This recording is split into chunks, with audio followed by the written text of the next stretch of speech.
بعد أن تم طرد آدم وحواء من الفردوس، ازداد نسله على الأرض، وكان عدد كبير منهم قد توغل في عمل الشر، مبتعدين عن الرب ومتجاهلين عظمته. وكان هناك رجل يدعى نوح، هذا وحده وجد نعمة عند الرب لأنه بقي صادقا مع الله. ورأى الله أن الأرض قد فسدت، فقال الله لنوح: لقد حانت نهاية كل البشر، فها أنا مهلكهم على الأرض. قم وأصنع سفينة لنفسك، سفينة من الخشب.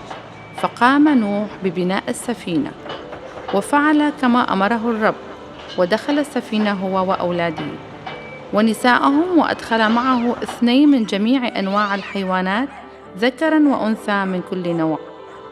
وبعد أن دخل الجميع داخل السفينة، أرسل الله أمطارا غزيرة، فتكاثرت المياه ورفعت السفينة عن الأرض، ومات كل ذي جسد كان يمشي على وجه الأرض.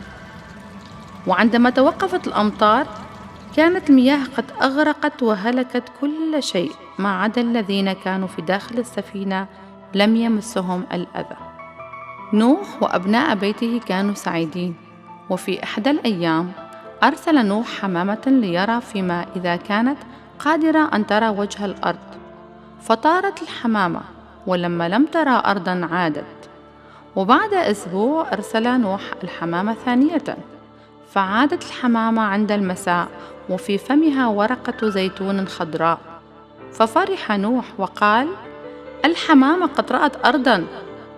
وفي النهاية وقفت السفينة على جبل، وأمر الله نوح بأن يخرج من السفينة، وللحال خرج نوح وكل أبناء بيته من السفينة وهم يمجدون الله.